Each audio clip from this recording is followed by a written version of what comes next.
Hello there folks, my name is Spooks and welcome back to another episode of Box Office Chat. This is the show I break down the top 5 domestic box office results, see where each movie landed, and see how well each movie did, so let's get started. Number 5 was Den of Thieves 2, making $6.6 million this weekend, adding to a domestic total of $26 million and a worldwide total of $31 million. So it seems this movie was a bit more on the front-loaded side of things. It fell from 1st to 5th in the span of a week. I was not expecting that. I thought the word of mouth would have been a bit better here, but it is still doing okay given its budget. It should surpass the initial $40 million budget worldwide at the very least very soon, and if it can continue to leg out, maybe get a bump after this weekend for sure, it'll probably be able to leg out to 40 million domestically as well. We're just gonna have to wait and see on this movie. It seems like there was a bit of a fan rush to go check it out on the first weekend, but this is still not doing terribly. It's just, you know, with how massive of a surprise it was, at least to me last weekend, I was kind of hoping for a bit stronger legs going forward. And again, it's not like this is in danger. This isn't like a disaster of any sorts by any means. Again, the movie is still doing rather okay for itself given the like 7-year long gap between the first and second one and the lack of interest I saw for this film. The fact that this movie is doing this much is still rather impressive to me. I just don't think it's going to reach the huge heights that I think it set itself for with its opening. So yeah, going to be interesting to see where this movie goes from this point forward. Will it continue to leg out, be a bit of a surprise, or will it just kind of slow down and muster down a bit going forward? Going to be interesting, but still doing okay for the type of movie it is and how much it costs. I don't think it's doing too terribly. Number 4 was Sonic the Hedgehog 3, making $8.6 million this weekend, bringing its domestic total to $216 million and its worldwide total to $419 million. Sonic clearly still has enough juice left in the tank for itself as it surpassed a couple milestones this weekend. For starters, worldwide, it has surpassed the entire worldwide run of the second Sonic the Hedgehog film to become the biggest Sonic the Hedgehog film in the franchise, both domestically and worldwide. There's no sugarcoating it. This is a massive deal for this franchise. It's looking like it's going to continue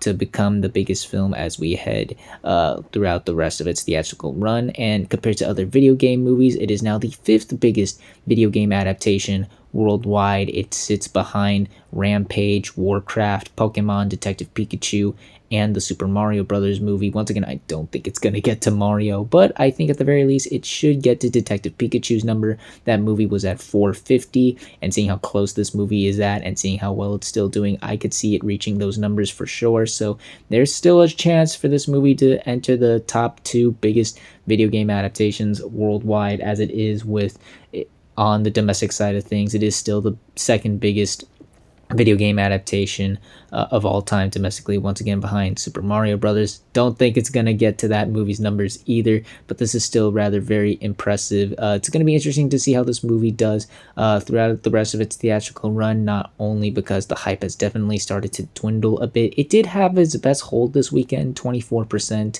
From the previous weekend, which isn't bad, but you know, I think the hype is starting to die down and we're going to enter the slowdown period for this movie for sure. Not to mention that it's only got 2 more weeks until the next kids movie in general with Dog Man in 2 weeks once again. So not a lot of time for this movie to really break new ground that it hasn't already. But like I said, this movie has done so well for itself thus far. It's the biggest film in the franchise. It's the 5th biggest video game film worldwide, and it's still doing very well for itself. It's just, I think we're nearing the slowdown period for the film, unfortunately, but still doing great nonetheless. Number 3 was Wolfman, opening with $10 million this weekend, and including the MLK Day numbers, it brings its domestic total to $12 million and its worldwide total to $17 million. Of course, being the first horror film of the year, it is the biggest opening for a horror film as it stands right now, but compared to the other films released this year overall, it is the 3rd and so far lowest opening out of any of the new wide releases this year thus far. We'll do more comparisons later, but my goodness, did this movie disappoint. I had so much faith and high expectations for this movie going to this weekend. It really seemed like this was gonna really kill it this weekend. This has pretty much been a prime weekend for horror films, a prime month for horror films. I mean, the Paranormal Activities, this January was their bread and butter. So the Wolfman movie not really doing anything this weekend is really surprising. I think when, the reviews initially came out, that started to really diminish the interest with the film, because while they weren't horrible by any means, they weren't great. It was very mixed reaction from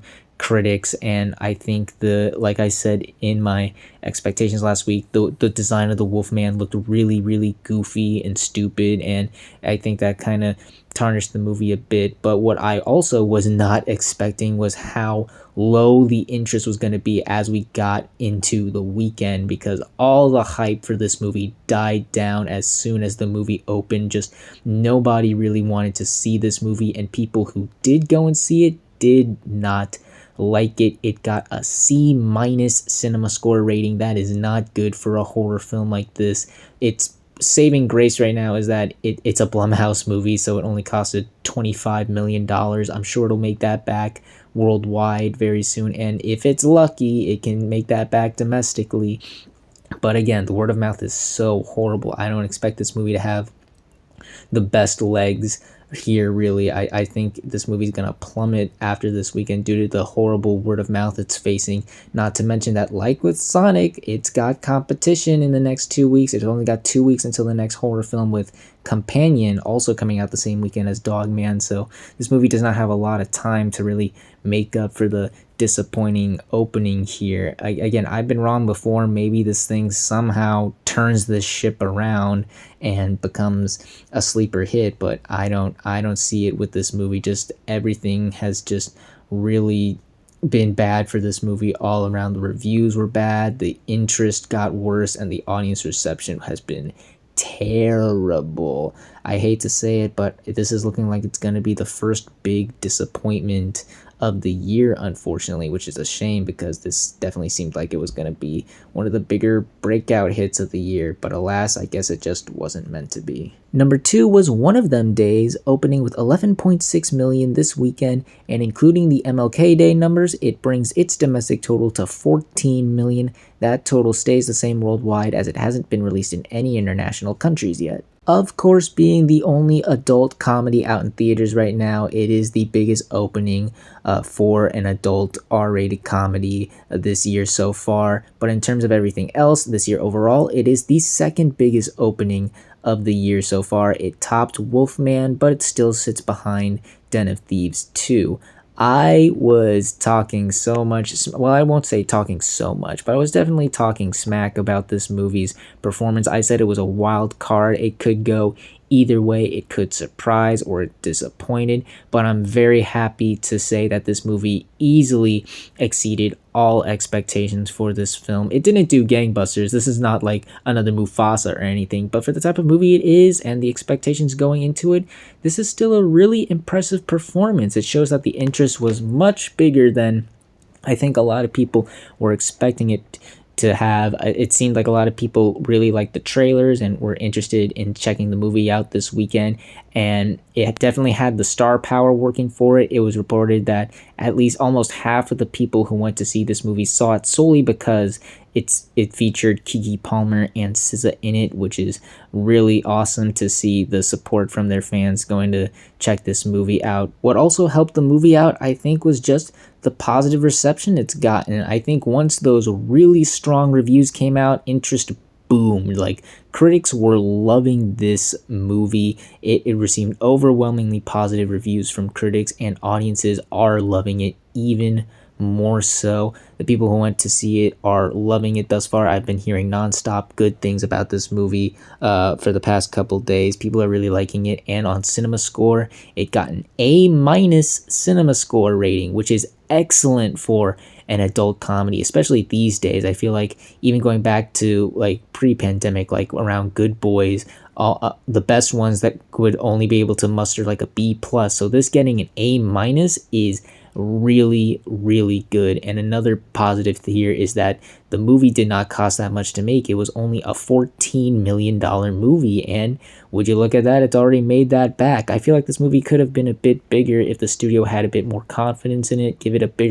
bigger marketing push for the film, certainly, and releasing it in more theaters. It was only released in just like around 2,000 theaters across the country, so I think had this movie gotten at the very least to 3,000, we could have seen a much bigger performance here, much stronger opening. But this is still really impressive. I think this movie is going to leg out very well given lack of competition, and I think a lot of people are just in the need for a good laugh, and this movie is really supplying it for a lot of people, especially given certain circumstances going on right now. I think a lot of people are in need of a good laugh, and like I said, this movie is doing the job. I think this movie's gonna easily become the big surprise of the year right now. Right now, the word of mouth has been excellent. The movie didn't cost that much, and people are really liking it. So I definitely think we're gonna see a very long, healthy run for One of Them Days. Certainly gonna be, at the very least, in my opinion, the first big sleeper hit of the year. I am very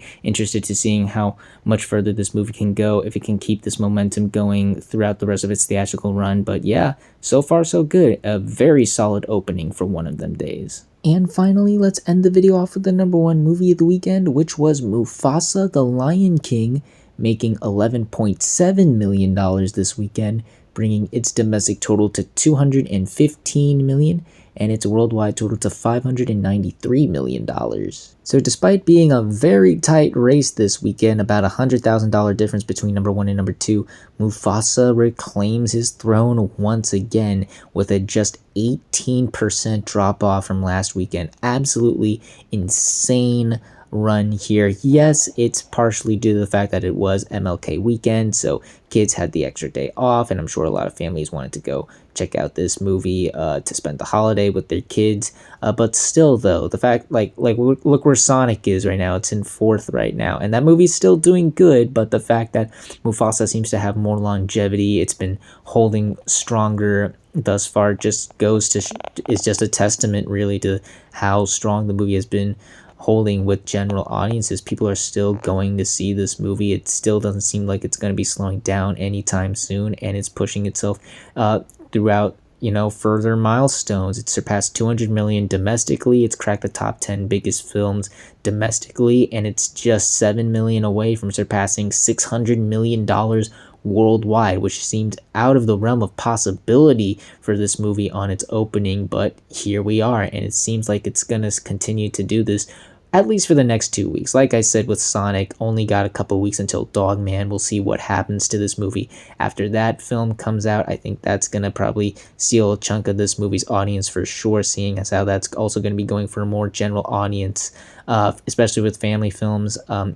So it's going to be interesting to see where this movie goes after that film drops. But still, though, the fact that this movie got to this much after everything seemed to be in like this, it seemed like this was going to be the big failure, the big flop of the holiday season, and for it to turn that ship around quickly is rather damn impressive. So yeah, another solid weekend for Mufasa: The Lion King. We'll see how much further this movie can go given the deadline that is approaching for it, but still it's doing pretty solid. And those were your top 5 domestic box office results for this weekend, but we're not quite done yet, as we've got another week ahead of us and new movies hitting theaters. And this weekend we have one new major wide release, that film being Flight Risk, a new suspense thriller. It involves 2 people who are taking a cargo plane to fly to a very important criminal case trial, but their plans go AWOL once they realize that the plane has been hijacked by a crazy, demented, bald Mark Wahlberg, and now the goal is to just find a way to land the plane safely and make it to the trial with everything intact. Like with One of Them Days, I think this is another wild card. I could see this movie overperforming like that film and Den of Thieves 2, but I could also see it disappointing like what happened with Wolfman.